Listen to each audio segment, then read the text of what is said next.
Hey everybody, it is April budget review time, and I'm going to do this one a little bit different today, obviously. I am headed down to the pond at my house in the background there, and I'm going to do this budget review in my hammock. And I know what you're thinking. Rebecca, the Hagrid look is pretty strong today, and yeah, you'd be right about that, but I don't really care. I just finished working 6 12-hour shifts in a row, third shift, so I'm tired. This is my one night off before I have to work 2 more nights in a row, so I just want to get this video filmed, and I don't care if I'm looking a little crazy.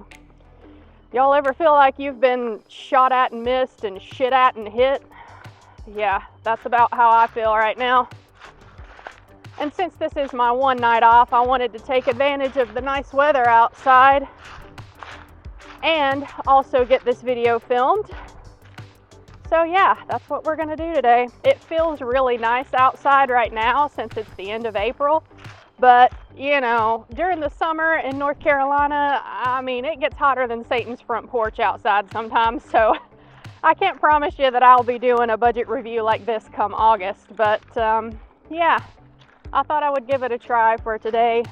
That way I can have some relaxed time outside, but yet also still get some YouTube stuff done on my one night off, right? So, I don't know if y'all can hear all the birds hollering up in the trees. They're a little bit mad that I came down here and disturbed them, I'm sure, but oh well, it is what it is. Here's my pond. I don't know that I've ever strictly showed it on my YouTube channel before, but yeah, there it is. If you've been following me on Instagram, then I posted a video of me down here in the hammock not too long ago, but yeah, I don't think I've ever even showed it on my YouTube channel before that I can recall. Anyway, I'm gonna get my hammock set up and we will jump into this budget review. All right, now that I am properly swinging in the hammock and chilling out, we will get into my April budget review. Y'all, this month has been something else. Overall, it's been a good month, but let me tell you, I had some unexpected expenses, I had some impulse purchases, and I have spent some money in April. So yeah, let's just hop into the budget. But if you're new here, welcome to the channel. My name is Rebecca. I am here in North Carolina working on a single income to reach financial independence and retire early. That is the whole purpose of my channel. So if you're new here, welcome. I do these budget reviews every single month. That way y'all can see all the money that I am bringing in and how I choose to spend it, save it, or invest it. So yeah, if any of that interests you, then subscribe down below. Let's take a look at the budget. Okay, here we go. Starting at the top of my budget, I like to use Google Sheets for my budget, and I show y'all my net income. I do block out some income sources just for privacy, but I give totals down at the bottom here so y'all can see. For April, I expected to bring in about $6,500. Now, April is a 3 paycheck month for me, so that means I am bringing a lot more in than I typically do, and furthermore, I did have some overtime on my very last paycheck in April. This crazy week that I've just worked actually got split up between my 2 paychecks, so I have some overtime on the last paycheck for April, and then I'll have some of this overtime on the first paycheck in May.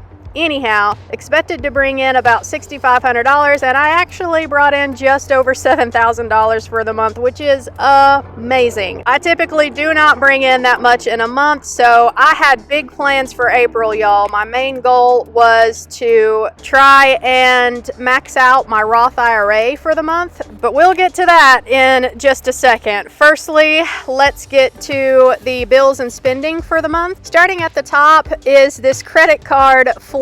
Y'all, I usually pay off my credit cards completely in full by the end of every month, and I did a little oopsie last month in March. I accidentally sent $700 to my Roth IRA twice. I only meant to do it once, so that meant that I floated over a little bit of a balance on my credit card into April, but it's fine. I paid it off way before interest accrued, so it was all right. It was just a little oops I had, and I'm pretty sure I mentioned that in my portfolio review this month. Next, my mortgage payment every month is $576. Not bad, right? North Carolina is a pretty cheap cost of living. I have 5 acres here and a pond. A small house, yes, but still.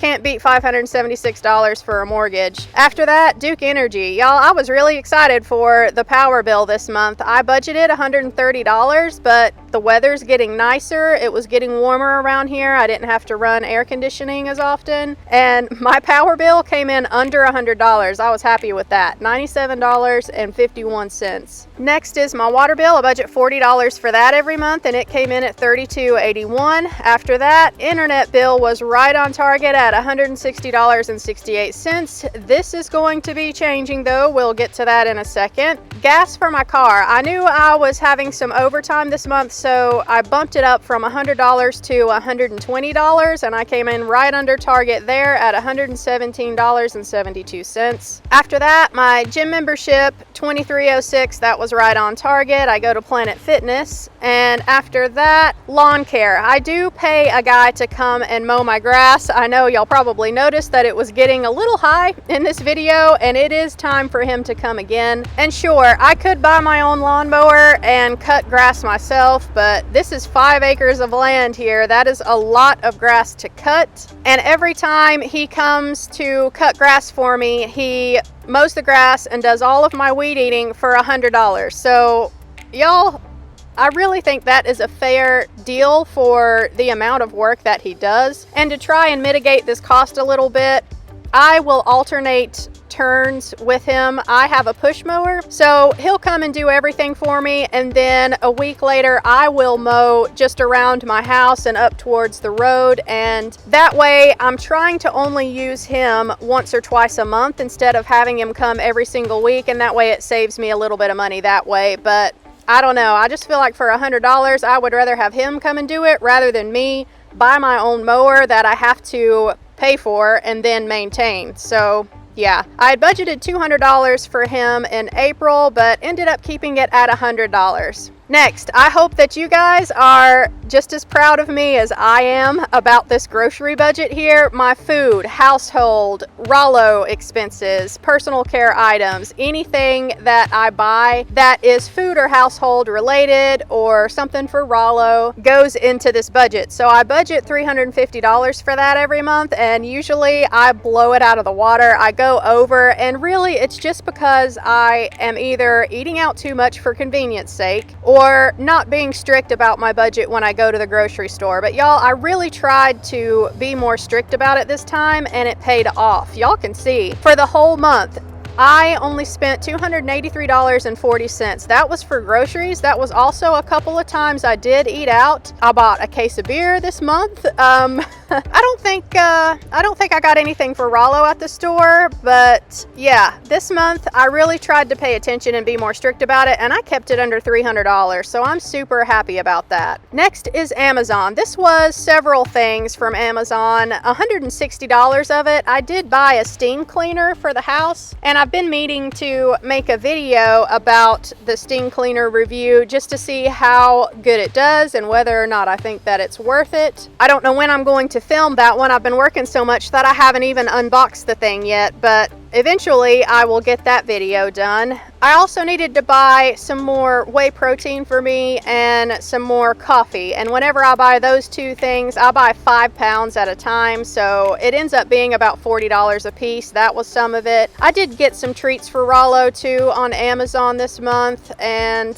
oh, I bought this lapel mic thing to use with my phone, and this was $60, so I'm hoping that it will help with some of the echoiness that I have whenever I film inside the house, and I'm hoping that when I do videos like this outside that it will help a little bit with the traffic noise. I'm hoping that it's not too loud for you guys, but this is the first video that I have used this thing, and I'm gonna see how well it does whenever I go to edit this video. Anyhow, ended up spending $311.57 on Amazon this a month. I didn't budget for that ahead of time, wasn't planning on buying these things, so this was some of the impulse purchases that I was alluding to earlier in the video. I also did have to buy a gift for $63.89 and internet, Starlink, y'all. They emailed me and said that my deposit that I had put down a couple months ago, that basically they're ready to ship me my stuff so that I can get set up on Starlink satellite internet. Now, I know $488.43 is a good chunk of change, and I wasn't expecting them to be ready this quickly. When I signed up for the service and put my deposit down, they told me that Starlink would be available in my area this year, and they said in the summer or later on in the year. So I was not expecting by the end of April to pay the rest of this for Starlink internet service, but I was happy to do it because the satellite internet I have right now is really crappy and it's expensive. I mean, $160.68 every month for internet is just too much money in my opinion, especially for the type of service I'm getting right now. And Starlink, while it's a little bit of an upfront cost to get set up, it's only going to be $99 a month, and I'm hoping that my internet will be a lot faster with Starlink than it is with my current satellite service. And after a few months, this will end up paying for itself because my monthly bill is going to be $60 less than what it usually is right now. But that was not the biggest expense that I had for the month. I blacked out the last one, but I'll show it to you now. That is right, folks. I had termites at my house. Story time. I was sitting in my house, working on my computer, minding my own business one day when I happened to look at the floor and I noticed these things crawling all over the floor of my house. There was probably 100 of them. So I immediately panicked and I thought to myself, do I need to set this house on fire right now? And I didn't do that, but I killed them and I vacuumed them all up, and I immediately called the exterminator and told them what was going on. I had a feeling that it was termites, just judging from a quick Google search that I did. They came out a few days later and confirmed that yes, it was termites in my house. They had gotten into a piece of quarter round that was behind my refrigerator.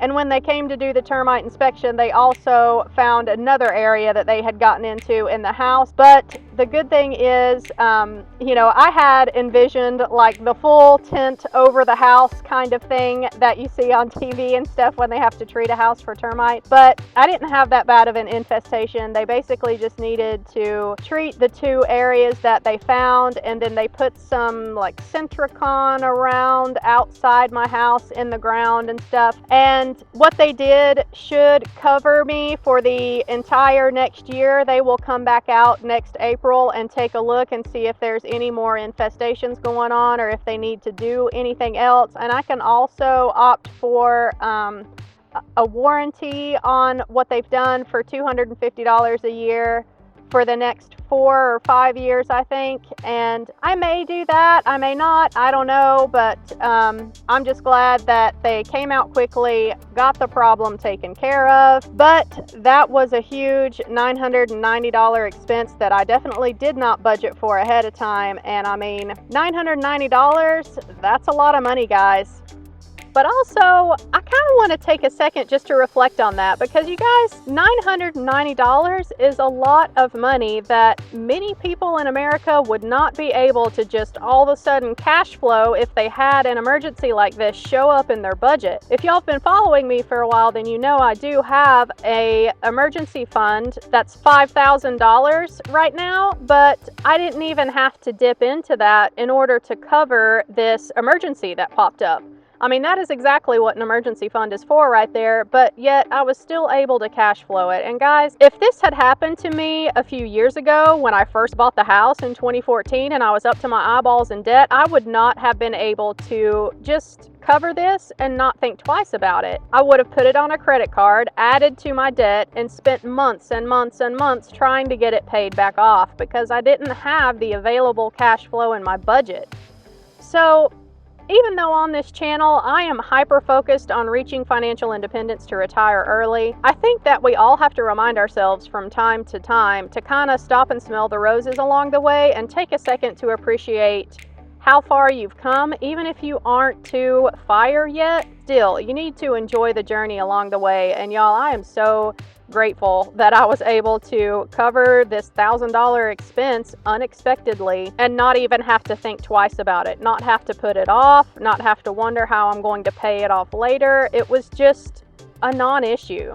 That being said though, $1,000 is still a lot of money, so it did hurt me when it came to getting my Roth IRA completely funded this month, but we'll get to that in a second. Let's get back to the budget. We will move down into my debt section next. Okay, so yeah, termites bad. $990 for those, and in total I had budgeted to spend about $2,200 this month, but I actually spent almost $4,000 because of these unexpected and unbudgeted for expenses ahead of time. I spent $3,855.40 in total. Let's move down into the debt section next. All right, so I do still have 2 debts left that I am working on paying on. I have my student loans that I refinanced through Earnest. They take out a payment from my checking automatically every month. That is $474.62, right on target there. Now, my other debt I have is my car payment, and y'all know that my goal this year is to really start aggressively paying that off, and I had hoped that I would be able to do that this month, but again, these unexpected expenses cropped up, so I was not able to throw extra money at my car payment this month. I just made my usual minimum payment of $365. So in total for debt this month, I sent $839.62, and we will take a look at where my debts currently stand right now. Here it is, my debt breakdown. My student loans currently are at $17,464.48. My interest rate is variable with Earnest, but right now it is nice and low at 2%. This is why I am not aggressively paying off my student loans, and I don't plan to as long as this interest rate stays nice and low. My car balance is currently at $14,011.14. To be honest, it bothers me a little bit that I didn't get under that $14,000 mark with my minimum payment, but it is what it is. I am hoping that I can start aggressively paying this off next month. So my totals for my consumer debt is $31,475.62, and the reason I want to pay my car off aggressively is this interest rate right here. It's 4.99 fixed, which is not good, so I'm going to start working on this as soon as I can. My house payment, I have sent my payment in, but it hasn't updated yet, so I haven't been able to plug that in there, but I owe about $97,000 for the house, somewhere around in there, and my interest rate for the house is 3.25% fixed. It's a 30-year mortgage. And let's take a look at year-to-date totals for debt so far. I have paid off a principal amount of over $5,000 in the first 4 months of 2021, so that's awesome. And this has just been making minimum payments so far on my debts, so you know, that's not bad. I'm making progress even if I don't feel like I'm aggressively paying things off right now, but we'll get there. I've only lost $350 to interest this year so far. Grand total to debt has been $5,359.23. Not bad. Now for my favorite section of the budget, my investing and FIRE tracking section. I show y'all the money that I bring in every month, how I spend it every month, but I also show you how I invest every single month. So starting at the top here, I have a taxable account with M1 Finance and Fidelity. I also have my Roth IRA with M1. Now, my goal for the month was to max out my Roth IRA, right? And this is my 2021 Roth IRA that I'm working on. So to finish maxing it out, I would have needed to send $3,100 to my Roth IRA this month. But y'all, when I had these unexpected expenses crop up, I mean, that termite thing, I knew that I was not going to be able to max out my Roth this month. So the markets had a little bit of a shaky week in April, and some of the things that I have chosen to invest in started dropping, and y'all, I got thirsty. I got real thirsty, and FOMO was happening.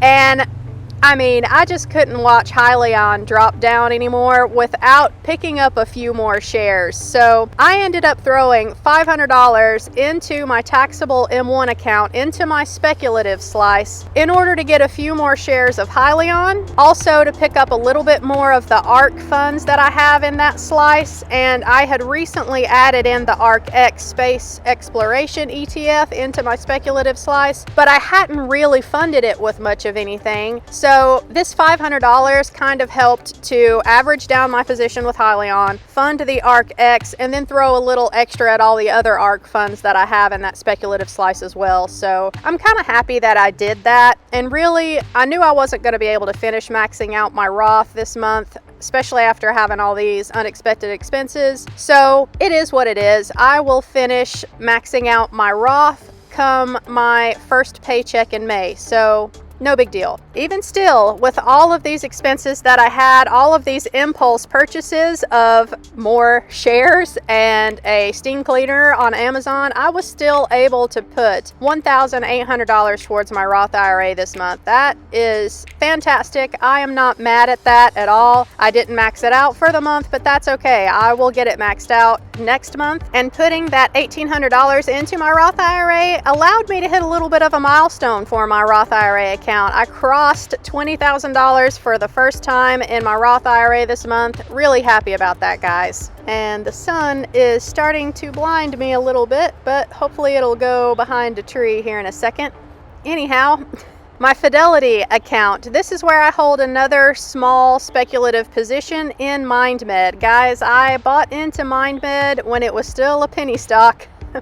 My average cost per share is 43 cents. I threw $160 at this investment, and that was it. Y'all can see MindMed has been on a tear recently. They got some good news in that they're going to be listed on the NASDAQ very soon, so it caused the stock to kind of shoot up in price. And that account for me is currently sitting at $1,722.89. Y'all can see from last month it has jumped up over $700. I haven't contributed anything to this account. I'm just sitting here and holding it, diamond hands, holdler.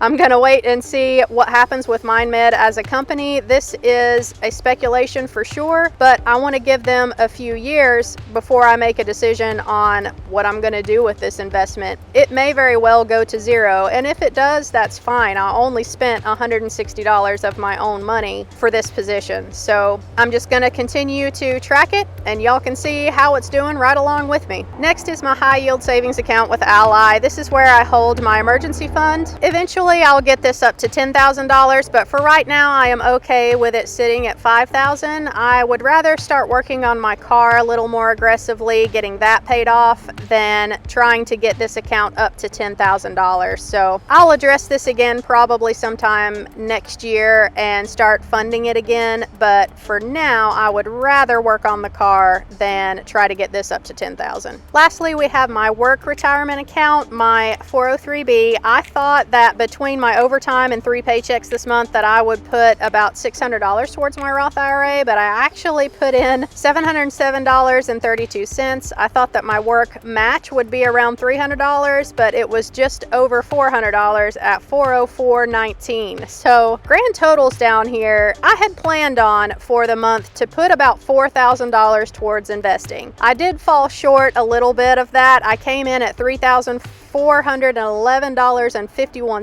but I am still really pleased with this amount. $3,400 to investing in 1 month is great, and that's more than what I can usually do, so I am happy with that, you guys. At the bottom, this leaves me with $84.95 left over. I'll just roll that into May. And I don't know if y'all noticed here, but I have not only reached a little milestone in my Roth IRA, I have reached another portfolio milestone. Y'all know that I have a color chart that for every $10,000 my portfolio increases, I color in a little section of it. So my portfolio total down here is now $124,300.65, which means that I hit another 10,000 milestone from last month to this month. That is insanity to me, but I'm not mad about it. I'm really happy about it, and we will definitely color in the next section in that color chart later on in the video. I was also really pleased that even though I didn't quite hit this $4,000 to investing this month, my savings rate for the month is still over 40%. That is great. I do not count debt payments towards my savings rate or principal payment on my mortgage. So this is purely just money that I'm throwing at investing that is counted in my savings rate, and it came out to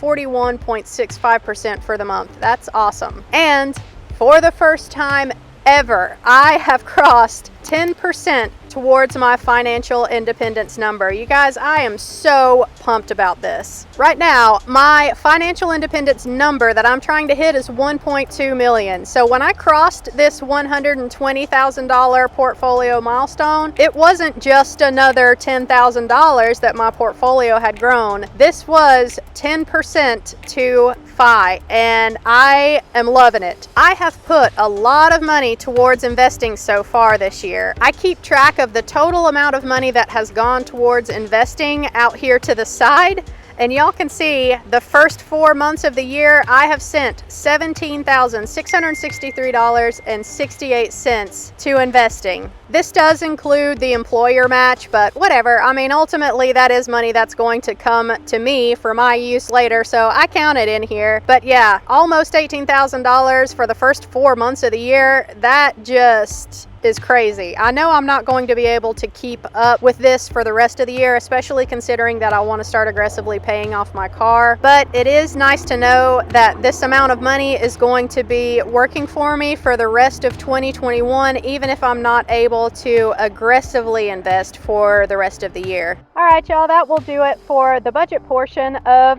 this budget review. Let me know if you enjoyed the outdoor scenery for this video. I kind of enjoyed doing it out here, to be honest. I love being outdoors, and being a third shift worker like I am, I don't get nearly enough sunlight.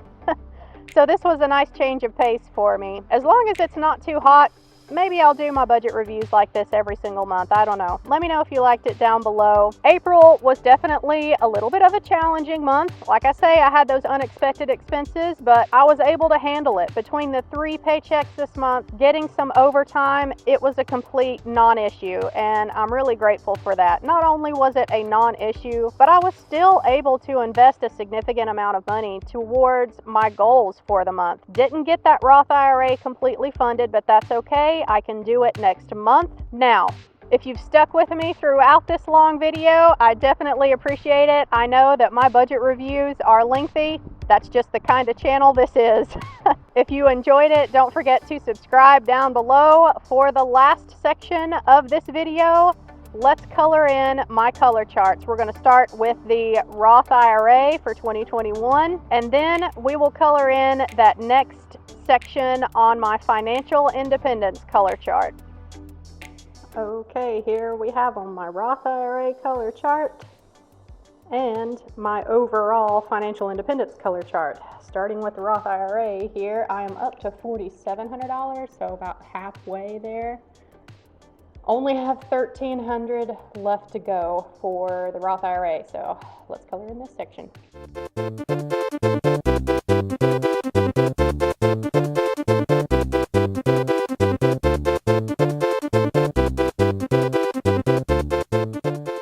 All right.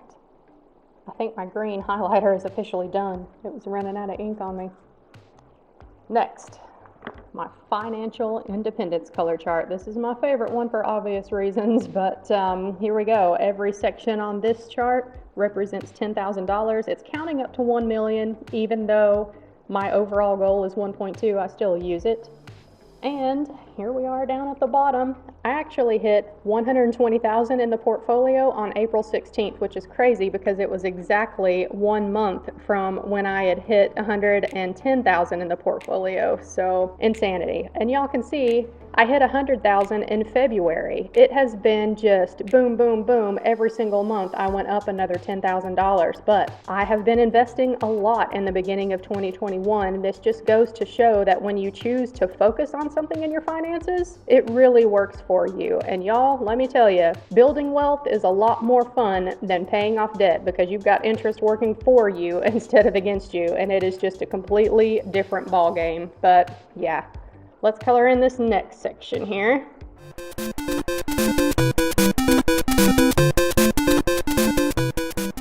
All right, I'm officially 10% of the way to my financial independence number. Thanks for watching, guys. I'll catch y'all in my next video.